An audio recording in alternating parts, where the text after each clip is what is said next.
पूर्वी खबर sow resolution যায়নি, তার যতদিন তো যে রেজুলেশন একটা ফলস রেজুলেশন হয়েছে সেই কোনো মান্যতা নেই। আজকে আমরা যেটা করলাম, আমি টিআইসি সই করে যেটা পাঠালাম এবং কলকাতায় অনুরোধ করলাম যে এই শিক্ষা বর্ষে যেন এই কোর্সটা চালু করা হয়।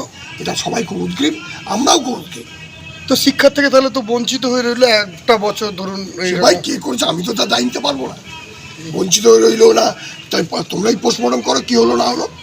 আজ দ্যাট জেন্টলম্যান যে উইদাউট জিবির প্রেসিডেন্ট সই ছাড়া আপনি রেজুলেশনটা পাঠালেন কী করে? জিবির প্রেসিডেন্ট সই ছাড়া আপনি ইন্টারভিউগুলো জিবির প্রেসিডেন্ট যায় না, ইন্টারভিউ হয়ে গেছে নাকি? আমি শুনে অবাক হলাম, এগুলো আমার বলা উচিত নয়। যদি তো আমি যেহেতু এটা পাবলিক মানুষের মধ্যে চলে এসছে ব্যাপারগুলো, তাই আমি কনফেস করছি যে জিবির প্রেসিডেন্ট যায় না, ইন্টারভিউ হয়ে গেল, প্যানেল হয়ে গেল, প্যানেল পাঠানো হলো, জিবি প্রেসিডেন্টের সই নেই। এটা হতে পারে না। ডিসিশন নিয়েছিল, কিন্তু যাই হোক আমি আমার দায়িত্ব করতে চাইছি, কিন্তু দুর্ভাগ্য আমি জিবি প্রেসিডেন্ট হিসেবে এটা আমার টোটালি অন্ধকার ছিল এবং এটা ওনারাও জানতেন না যে আমি জানি না। আজকে যখন কাগজপত্র স্টাডি করে ওনারা শুনলেন, ওনারাও অবাক হলেন যে আমি জিবি প্রেসিডেন্ট হিসেবে যাই না। বিকজ যে রেজুলেশন পাঠানো হয়েছিল সেখানে জিবির প্রেসিডেন্ট সই ছিল না, আর কোনো রেজুলেশন জিবির প্রেসিডেন্ট সই ছাড়া সেইটা কিন্তু সেই কাগজের কোনো মূল্য হয় না। এইরকম একটি কাগজ কলেজ কর্তৃপক্ষ থেকে কলেজ থেকে পাঠানো হয়েছিল এবং কোনো জিবির মেম্বার জানতো না। এটা প্রিন্সিপাল নিজেই দু একজনকে সই করে পাঠিয়ে দিয়েছে এবং যে কাগজ পাঠিয়েছে সেখানেও কোনো সই ছিল না। মানে আজ পর্যন্ত ওরা জানে যে হচ্ছে, এরাও জানে হয়ে আছে, আমি জানি কীভাবে হবে। আমি জিবি প্রেসিডেন্ট, আমি যাই না, সই হলো কী করে? তো যাই হোক, হরি মেবি ব্যাপারটা আমাদের বিবেচনাধীন ছিল। সাঁওতালি কোর্সের এই অঞ্চলে পড়ার ছেলেমেয়েরা প্রচুর আছে, আমরা খবর পেয়েছি পড়াশোনার দরকার। তো আমরা আজকে ওদের সামনেই একটা সিদ্ধান্ত নিলাম এক্সটেন্ডেড জিবি করে, যে আমরা এই শিক্ষাবর্ষে যেহেতু 7 তারিখের পর পোর্টাল বন্ধ হয়ে গেছে, আমি নিজে ডিপিআইয়ের সঙ্গে এবং আমাদের পাপিয়া ম্যাডাম কি হায়ার কাউন্সিলের যিনি দায়িত্বে আছেন, পাপিয়া ম্যাডাম যিনি সই করাতে আগে ইন্সপেকশনে এসেছিলেন, ওনার সঙ্গে আমি কথা বললাম। উনি বলছেন স্যার আপনারা পাঠিয়ে দিন একটা জিবির অনলাইন রেজুলেশন, যে আমরা সেলফ ফাইন্যান্স কোর্সে আরও যেগুলো আছে সেই কোর্সে এটা চালু করবো এবং ইনফ্রাস্ট্রাকচার এবং teaching staff provide by us. এই মর্মে একটা আমরা পাঠালাম রেজুলেশন করে।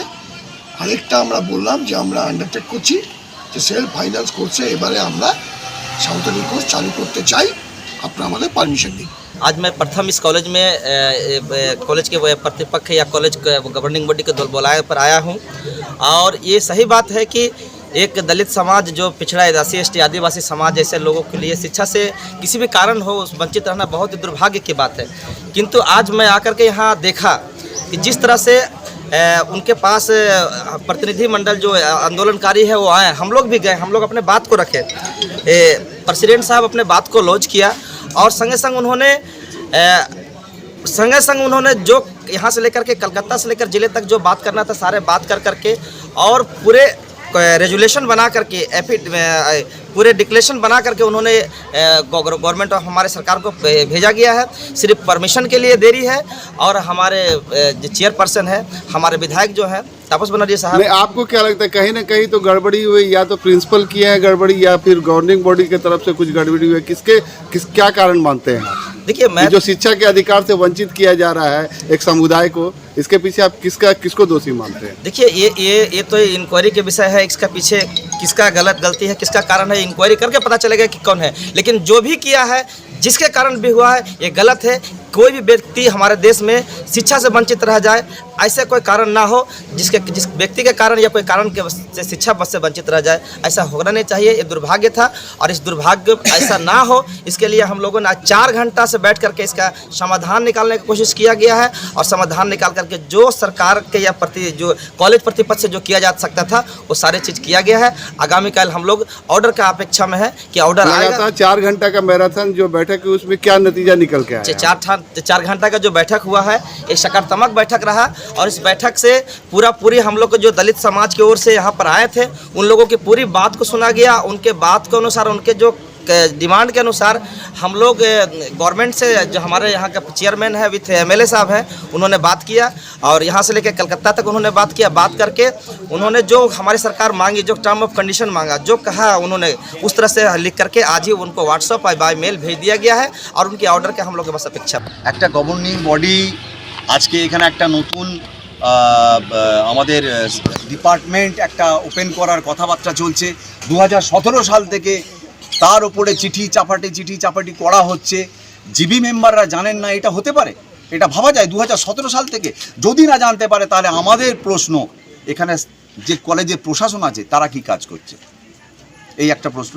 আর দ্বিতীয় প্রশ্ন হচ্ছে যে কলেজ রিক্রুটমেন্টের যে কথাবার্তা হচ্ছে, উইদাউট জিবি কোনো রকম ইনফরমেশান কোনো রিক্রুটমেন্ট হতে পারে?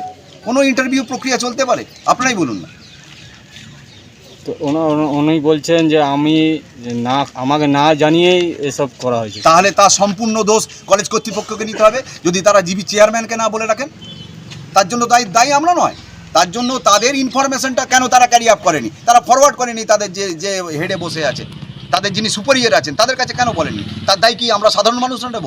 এই সাধারণ আদিবাসী খেটে খাওয়া মানুষ যারা নিজেদের পড়াশোনার জন্য করছে, কলেজের ইন্টারনাল কোনো ব্যাপারে আমাদের মতো কোনো সংগঠন কি হাত দিতে পারে?